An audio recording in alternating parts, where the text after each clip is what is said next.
Fabien, cet exercice des zones mixtes, est-ce que tu peux nous expliquer ce qui se passe dans la tête d'un joueur quand on se retrouve face à 10 micros, qu'on a perdu un match de façon ridicule et qu'on, en général, ne dit pas qu'on a été ridicule?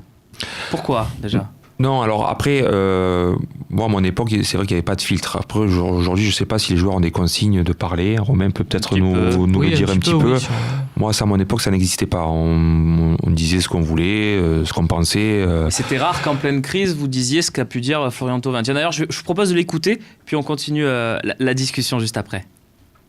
Après, j'ai pas revu l'action du penalty. Il y en a peut-être un pour nous. En vrai, là, je suis en train de raconter n'importe quoi. Parce qu'on a perdu le match, ça sert à rien de chercher des excuses, je sais même pas ce que je raconte, je suis fatigué. Faut arrêter de se raconter des histoires. Franchement, on n'a pas fait une bonne saison. Et même si on allait en Ligue des Champions aujourd'hui, on ira en Ligue des Champions pour montrer quoi? Voilà, on lâche les saisons pour rien, on gagne pas les matchs qu'il faut, on fait trop d'erreurs. Donc voilà, aujourd'hui, il n'y a qu'une chose à faire, c'est se taire, c'est assumer, parce qu'on n'a pas été bon, on était nuls, donc il faut l'assumer, voilà. Fabien, je te reprends avec toi. Pourquoi on n'a pas entendu ça plus tôt dans la saison, d'après toi? C'est les joueurs qui s'auto-protégeaient, c'est quoi la raison pour toi? Ouais, c'est possible. Parce qu'ils étaient nuls ils sont nuls depuis le début de saison, on va pas se mentir. Enfin, ouais, non, c'est sûr. Après, sous votre contrôle, messieurs. Mais... Pour pas mettre le feu au club, aux supporters, parce que les mecs et les supporters, ils entendent ça en début de saison, ils se disent bon ben ça y est, les joueurs baissent les bras, c'est fini, ils arrêtent. Surtout donc, il y avait encore de l'espoir aussi. Bien sûr, tout à fait, la saison est longue, mais oui, après le constat, il est bien sûr, je suis d'accord avec toi. Depuis le début de saison, les joueurs n'y sont pas, le club n'est pas là, et malheureusement, on est en train de vivre une saison qui est terrible avec l'objectif Champions Club. Champions Project. Champions Club, si tu veux. Pardon, donc ça fait mal, ouais, parce que au final, tout le monde s'est trompé. Ouais. Voilà, mais tout le monde. Ce discours, Mathieu, on l'attend pas quand même un peu plus tôt dans la saison de la part des joueurs? On a l'impression qu'il y avait une sorte de voile d'autoprotection, je le disais, mais d'auto-persuasion, comme que non, ça allait rentrer dans l'ordre, que ça allait. Est-ce que ça aurait pas dû arriver plus tôt, ce discours? Il y avait quand même eu, tu te rappelles, les discours de Luis Gustavo, qui avait fait quelques zones mixtes bien péchues en début de saison, quand il avait senti des premiers délitements, notamment après Francfort, comme après Lille, comme tu disais.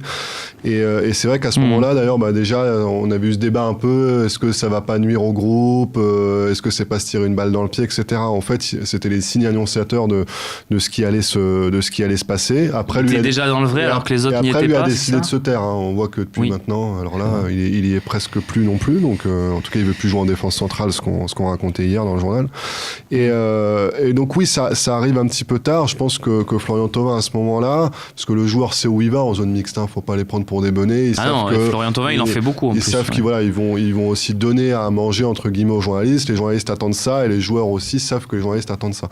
Donc je pense qu'il est profondément énervé parce que ils sont passés pour des tocards et ça le fait chier de passer pour un tocard. C'est vrai qu'après sa colère, elle a duré toute la nuit. Ça, il y a pas de souci. Il est vraiment en colère et il se dit encore une fois. On termine une saison en autre boudin. Il faut savoir que lui, ça fait 6 ans qu'il est là. Il n'aura jamais été sur le podium. Il en est d'une certaine façon aussi responsable parce que c'est quasiment le seul joueur avec Mandanda qui est là depuis 6 ans. Romain, le titre de la partie, c'est coup de gueule ou coup de com'. Est-ce que tu vois de la communication dans ce coup de gueule de Même Florian s'il est Thauvin conscient de l'impact que ça a, je pense pas que ça soit vraiment de la communication. C'est-à-dire que c'est pas le mec qui s'est dit j'ai fait un match quelconque, mais si je suis bon en zone mixte, on va retenir que ma déclat. Certains joueurs étaient des spécialistes de ça, notamment en équipe de France. À un moment, quand Lisa était cramé sur la fin, non mais c'est vrai, Lisa plus était mauvais sur le terrain à la fin de 5 heures, plus tu le voyais en zone mixte. Donc ça, c'est quelque chose qui arrive. On n'en est pas là. Ça arrive, on en a vu aussi à l'OM, mais je pense pas vraiment que ce soit le cas. Par contre, je pense qu'il y a un truc, comme tu disais, il en a marre. Il y a aussi un truc, alors il n'a pas calculé le fait de ce qu'allait dire Rudy Garcia en conf, il a regardé sur son portable arrivé, il faut pas non plus tomber dans la paranoïa. Non. Par contre, il y a quelque chose qui l'agace profondément, c'est voilà, toutes ces polémiques concernant l'arbitrage. Et effectivement, par contre, son petit coup de dire non, mais je suis en train de vous parler de ça, mais on ne sait même pas. Et ça, je pense que oui, c'était un peu, il voulait se démarquer de ça et il voulait montrer que lui, il ne s'inscrit pas là-dedans. Et comme le disait Alonso, c'est exactement ça. C'est-à-dire que jusqu'à présent, l'unité du vestiaire, elle n'est pas là. Mais il y avait peut-être la Ligue des Champions, donc on se tait, on ne dit rien, on va essayer d'avoir ça ensemble et au moins on est irréprochable. Et puis là, comme il voit que ce n'est pas le cas, Et il dit, bah voilà, moi j'en ai marre, et il donne un peu ce ton-là, et j'ai envie de dire comme un symbole, tu vois derrière que ce truc-là a des échos, c'est-à-dire que une fois que Florian Thauvin a dit ça, tu as des gens, et pas forcément par voie de presse, pour t'expliquer que ça a été super bien perçu, t'en as d'autres pour t'expliquer que ça a été super mal perçu, tu sais pas trop sur quel pied danser là-dessus, parce qu'en fait tu sais pas comment le maîtriser, ça c'est pas habituel. Voilà. Mais il sait aussi que vas-y Mathieu, et puis Alonso voulait parler également. Il sait qu'il se distingue de son coach en disant ça. Mais il le fait de façon, à un moment de la saison, là il reste plus que 7 journées déjà où lui il est plutôt en partance, et il sait que de toute façon il n'y a plus grand chose à jouer. Et surtout, il sait que son coach, lui, est inaudible. C'est-à-dire que autant lui, Florian Thauvin, il peut être mauvais à chaque match, ce qui n'est pas le cas, loin de là, mais il peut être mauvais à chaque match. De toute façon, les supporters aujourd'hui, ils détesteront plus Garcia que lui. Donc il le sait aussi, ça, quand il fait ce discours-là. Et il y en a un autre qui avait fait ça, je te coupe pour préciser ce que dit Mathieu, c'est que c'était le président Hérault. Après un match d'Europa League, je crois que c'était contre Limassol, tu perds, et il était au micro pour dire non mais on va pas parler de l'arbitrage et compagnie, alors qu'en même temps on avait Rudy Garcia en conférence de presse qui se plaignait de l'arbitrage. Moi je sais pas si c'est une faute professionnelle, mais je trouve ça humain. Je trouve qu'il est plus touché que énervé, et j'ai même l'impression qu'il a dit en fait tout haut ce qu'on pense tout bas. On dirait qu'il a parlé pour nous en fait, pour nous les supporters, parce que bien sûr il a ses torts aussi, il fait partie du collectif, mais j'ai l'impression qu'il a parlé pour nous.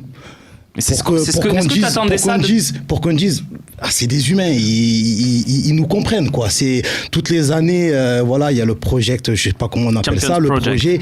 Toutes les années on nous fait rêver, et on est au mois d'août et on est tous confiants, et on est tous, tu vois, et voilà. Mais est-ce que cette façon de parler pour vous, et je pense que beaucoup de supporters ont ressenti aussi dans cette déclaration, tu l'attendais pas un peu avant dans la saison quand même? T'avais pas l'impression qu'ils se voilaient la face, les joueurs, quand même? Non, parce que c'est pas la première année difficile qu'on vit. On a toujours espoir, mais c'est vrai que on le répète souvent, mais après Angers c'était mort quoi. Voilà, donc c'est venu au moment où vraiment c'était cuit. Oui, on a une question Facebook, je demande l'identité de la personne. Axel qui nous pose cette question: voir Garcia recadrer tout le monde en conf de presse au lieu d'assumer, faut-il que vous le boycottiez? Manque un petit i. C'est pas grave, Axel. La question est bonne. Tiens, on va demander à nos deux journalistes qui sont sur le plateau, Mathieu pour l'équipe et Romain pour le Phocéen. Mathieu, est-ce qu'un boycott de coach, ça existe? Ça a existé, je crois, à Lyon, sur Genesio une fois. Alors il y a eu des boycotts parce que à l'époque c'était sur un changement de politique des médias, tu sais, ils voulaient je crois retransmettre les confs en direct. À l'OM, il y avait ça, oui. C'est des questions comme ça, donc c'est plus des questions qui touchent l'écosystème des médias, genre si on aurait pu là le faire maintenant qu'ils nous prennent en vidéo, bref. Donc c'était pas sur le fond de l'OL ou là le fond de l'OM. Moi, comme je dis toujours, je suis souvent interpellé, c'est quand que tu pars au clash avec Garcia en conf, quand est-ce que tu le mets sur le gris, genre tu sais, on est des croisés, on va attaquer, enfin non, on n'est pas là pour ça, on est là pour poser nos questions, on est là pour provoquer du débat.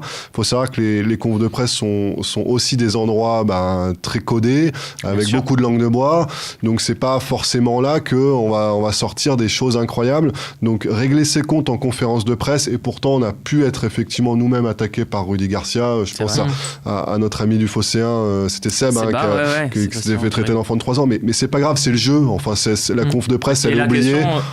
Voilà. C'était compréhensible pour un enfant de 3 ans, mais on l'a toujours pas compris d'ailleurs. Mais bon. Bon, tu vois, mais ça, à la rigueur, c'est de l'échange. On n'est pas là pour régler nos comptes. On va pas le boycotter parce qu'il a la langue de bois. Sinon, on peut boycotter tous les coachs du monde. Non, mais c'est très important de. Voilà, c'est l'exercice.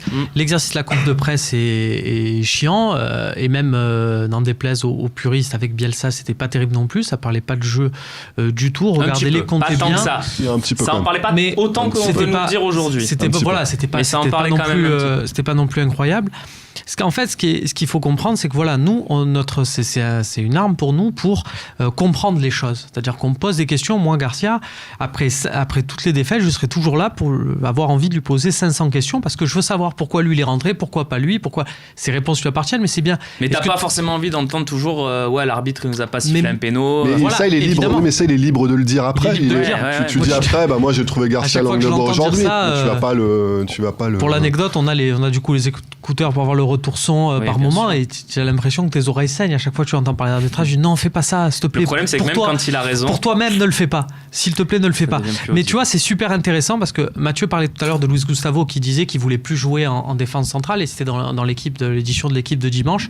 C'est génial parce que tu regardes après les dates. Du coup, je suis tombé sur cet article de l'équipe qui disait tiens, ils ont eu une discussion au moment où ils voulaient mettre Calais Takar. Donc j'ai regardé le premier match et je suis retourné voir les conférences de presse et à ce moment-là on t'explique que Gustavo est malade, qu'il est au lit pendant 3 jours et que tu comprends, il peut pas jouer, il est pas là. Il a raté 2 matchs parce qu'il était au lit. Tu revois Bordeaux-Dijon. Tu revois cette conférence de presse, tu revois la manière dont Rudy Garcia t'explique que Gustavo est malade. À la lumière de cet article de l'équipe, tu as une lecture totalement différente de cette conférence de presse. Ça pose des questions. Et ça valait le coup, du coup, de demander, mais il est vraiment malade, Luis Gustavo? Parce que, tu vois, à l'époque, c'était ça la valait question le coup. que j'avais posée pour mémoire. C'était avant le match à Dijon, quand il nous annonce, il est encore malade. Je dis mais il a quoi, il va mourir? J'avais demandé parce que nous notre rôle c'est d'aller creuser, tu vois, quand il nous dit en conférence de presse, même après Paris, il dit juste, tu sais, Balotelli avait la gastro ou quoi que ce soit, on n'est pas obligé de se contenter de ça quand on sait les artifices médiatiques qu'il met en place. Messieurs, quelque chose à ajouter sur Florian Thauvin, ou vous voulez qu'on enchaîne sur la partie suivante? Je vous vois prêt à parler du classement évidemment de l'Olympique de Marseille et des objectifs de la fin de saison. Ouais, super, allez c'est parti.